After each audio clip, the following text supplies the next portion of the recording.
গত বছরের ৫ আগস্টের পট পরিবর্তনের পর পেশাজীবীদের মধ্যে সবচেয়ে বেশি আক্রান্ত হয় সাংবাদিক সমাজ।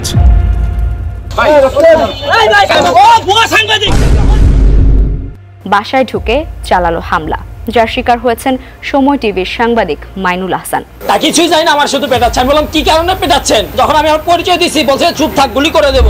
এই লোকটারে মাইরা কি করছে দেখেন।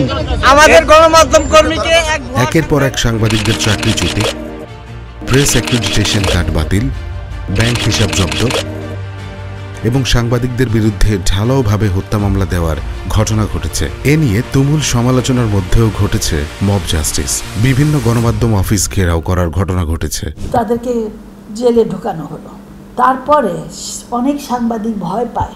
তার মধ্যে যখন সাংবাদিক ভয় না পেয়ে, কেন অনেক সাংবাদিক তো মাঠে ছিল জুলাই মাসে, তারা বড় ভূমিকা পালন করেছে। সে ভূমিকা পালন না করলে তো তারা তো, যেগুলো আমরা দেখছি যে এখন সব কিছু যে ডকুমেন্ট করা হচ্ছে, সাংবাদিকরাই তো করেছে। আলোকচিত্রীরা শুধু না, যারা সাংবাদিক আছে তারাও কিন্তু লিখিতভাবে পুরো বিষয়গুলো আই উইটনেস। তো এই যে সাংবাদিকদের এই যে সঠিক তথ্য বলার, তথ্য জানানো এবং সব জায়গায় এটা জানানো, আর এখন তো আমাদের গণমাধ্যম অনেকটা সামাজিক মাধ্যম কেন্দ্র, সব তো প্রিন্ট মাধ্যম না, আর সব কিন্তু ওই টিভির চ্যানেলে না, সামাজিক মাধ্যমেই অনেকে হচ্ছে। তারা এই তথ্যগুলো চায় না যে আসুক। যে কারণে সাংবাদিকদেরকে আমরা যদি চুপ করতে পারি, আমাদের আকাম কুকাম আমরা যা করছি, ধ্বংস করছি, আমরা যে সব গ্রাস করতে চাচ্ছি, সেটা কেউ জানবে না। ভয় ভীতি থাকবে। সাংবাদিক থাকলে ভয় ভীতি একটু কম থাকে। সাংবাদিক এই কারণে টার্গেট। সংবাদ সংগ্রহ করতে গিয়ে সাংবাদিকদের হতে হয়েছে লাঞ্ছনার শিকার। সব কেড়ে নিয়ে গেছে এবং আমার মোবাইল ছিল একটা, সেই মোবাইলটা আমি খুঁজে পাচ্ছি না। হাসপাতালের সরঞ্জাম কেনাকাটার অনিয়মের অভিযোগের বিষয়ে সংবাদ সংগ্রহ করতে গেলে ডিবিসি নিউজের সাংবাদিকের উপর হামলা চালিয়েছে সন্ত্রাসীরা। এর মধ্যেই গত বৃহস্পতিবার ঘটে নারকীয় এক ঘটনা। গাজীপুরের স্থানীয় এক সাংবাদিককে কুপিয়ে হত্যা করে দুর্বৃত্তরা।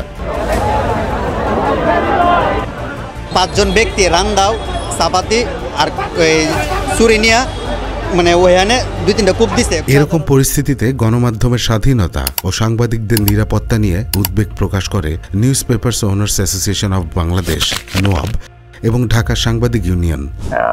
আমরা তো আশা করেছিলাম যে ৫ই আগস্টের পরে আমাদের দেশে মুক্ত সংবাদ মাধ্যম হবে, আমরা কথা বলতে পারবো, আমরা লিখতে পারবো, সবই ঠিক আছে। তারপরেও আমি মনে করি যে এই ধরনের মামলা অথবা যেভাবে হয়রানির শিকার হচ্ছেন সাংবাদিকরা, সেটা না থাকলেই বোধ করি ভালো হতো। তারা যেটা আপনি যে কারণে বলছেন মামলা তারা দিয়েছেন, মামলা দেওয়ার পিছনে বা মামলা রুজু করার পিছনে একটাই হয়তো উদ্দেশ্য থাকতে পারে যে আগের সরকারের সময় সাংবাদিকরা দলের মধ্যে ঢুকে গিয়েছিলেন। রাজনীতি, সরকার, সাংবাদিকতা খুঁজে পাওয়া যাচ্ছিল না, এটা একটা কারণ।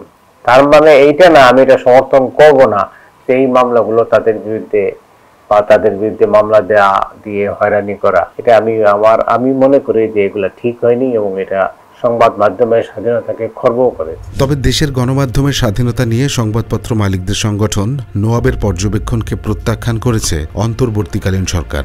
সাংবাদিকদের চাকরিচ্যুতির বিষয়ে সরকারের হস্তক্ষেপকে অস্বীকার করে এক বিবৃতিতে উপদেষ্টার প্রেস উইং জানিয়েছে, এটি মূলত অভ্যন্তরীণ রাজনৈতিক ও ব্যবসায়িক হিসাব নিকাশ, সরকারের কোনো চাপ নয়। একই সঙ্গে সাংবাদিকদের নিরাপত্তার বিষয়টি যৌথভাবে ভাগাভাগি হওয়া উচিত বলে মনে করে উপদেষ্টার প্রেস উইং। দেশের প্রতিটি নাগরিকের নিরাপত্তার দায়িত্ব সরকার বা রাষ্ট্রের, কিন্তু প্রেস উইং সেটিকে যৌথভাবে ভাগাভাগি করে দিয়ে নিজের দায়িত্ব এড়ালেন কিনা সেটি একটি প্রশ্ন। আর সেটি যৌথ দায়িত্ব হলেও সরকার কি তা নিশ্চিত করতে পেরেছে?